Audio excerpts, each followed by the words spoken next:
सोमनाथ ज्योतिर्लिंग भारत के 12 ज्योतिर्लिंगों में से प्रथम माना जाता है। इसकी पौराणिक कथा मुख्य रूप से चंद्रदेव, सोम और राजा दक्ष के श्राप से जुड़ी है। शिवपुराण के अनुसार इस ज्योतिर्लिंग की स्थापना की कहानी कुछ इस प्रकार है। प्रजापति दक्ष की 27 पुत्रियां थीं, जो आकाश के 27 नक्षत्र माने जाते हैं। उन सभी का विवाह चंद्रदेव के साथ हुआ था। चंद्रदेव अपनी सभी पत्नियों में से रोहिणी से सबसे अधिक प्रेम करते थे और अपना सारा समय उसी के साथ बिताते थे। इस उपेक्षा से दुखी होकर बाकी 26 बहनों ने अपने पिता दक्ष से शिकायत की। दक्ष ने चंद्रदेव को कई बार समझाया कि वे सभी पत्नियों के साथ समान व्यवहार करें, लेकिन चंद्रदेव ने उनकी बात नहीं मानी। क्रोधित होकर दक्ष ने चंद्रदेव को श्राप दे दिया कि तुम्हारा तेज कांति धीरे धीरे खत्म हो जाएगा और तुम क्षय रोग से ग्रस्त हो जाओगे। श्राप के प्रभाव से चंद्रदेव का प्रकाश कम होने लगा और वे धीरे धीरे निष्प्राण होने लगे। पूरे संसार में अंधेरा छाने लगा और वनस्पतियां सूखने लगीं। तब ब्रह्मा जी के परामर्श पर चंद्रदेव गुजरात के प्रभास क्षेत्र वर्तमान सोमनाथ में आए और वहां सरस्वती नदी के संगम पर भगवान शिव की घोर तपस्या की। उन्होंने महामृत्युंजय मंत्र का करोड़ों बार जाप किया। चंद्रदेव की भक्ति से प्रसन्न होकर भगवान शिव प्रकट हुए। चूंकि दक्ष का श्राप पूरी तरह खत्म नहीं किया जा सकता था, इसलिए शिवजी ने इसका मध्य मार्ग निकाला।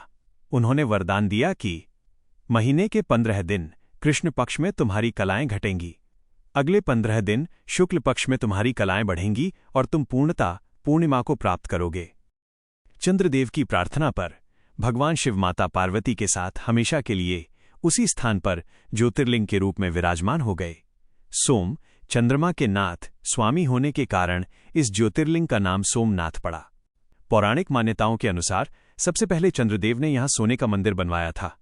बाद में रावण ने चांदी का, भगवान श्रीकृष्ण ने चंदन की लकड़ी का और भीमदेव ने पत्थर का मंदिर बनवाया।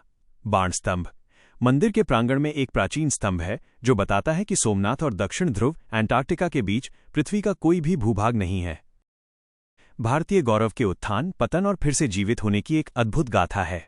इसे अमरत्व का प्रतीक माना जाता है क्योंकि इसे कई बार विदेशी आक्रमणकारियों द्वारा नष्ट किया गया, लेकिन हर बार ये और भी भव्य रूप में खड़ा हुआ।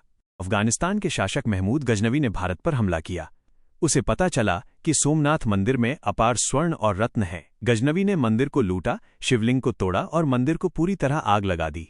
कहा जाता है कि हजारों लोग मंदिर की रक्षा करते हुए शहीद हो गए थे। पुनर्निर्माण गजनवी के जाने के बाद मालवा के राजा भोज और अनहिलवाड़ा के राजा भीमदेव ने मिलकर फिर से पत्थर का भव्य मंदिर बनवाया। अलाउद्दीन खिलजी की सेना ने गुजरात विजय के दौरान मंदिर को फिर से नष्ट किया। पुनर्निर्माण जूनागढ़ के राजा महिपाल देव ने इसे फिर से बनवाया। मुगल काल 14वीं और 15वीं शताब्दी में गुजरात के सुल्तानों ने इसे नुकसान पहुंचाया। अंततः औरंगजेब ने 1706 में इसे पूरी तरह ध्वस्त करने का आदेश दिया और वहां एक छोटी मस्जिद बनाने की कोशिश की। रानी अहिल्याबाई होलकर का प्रयास 1783 ई। जब मंदिर खंडहर बना हुआ था, तब इंदौर की महारानी अहिल्याबाई होलकर ने मुख्य मंदिर से कुछ दूरी पर एक नया सोमनाथ मंदिर बनवाया ताकि पूजा अर्चना जारी रह सके। आज इसे पुराना सोमनाथ मंदिर कहा जाता है। स्वतंत्रता के बाद सोमनाथ का जीर्णोद्धार आधुनिक भारत के संकल्प की जीत थी।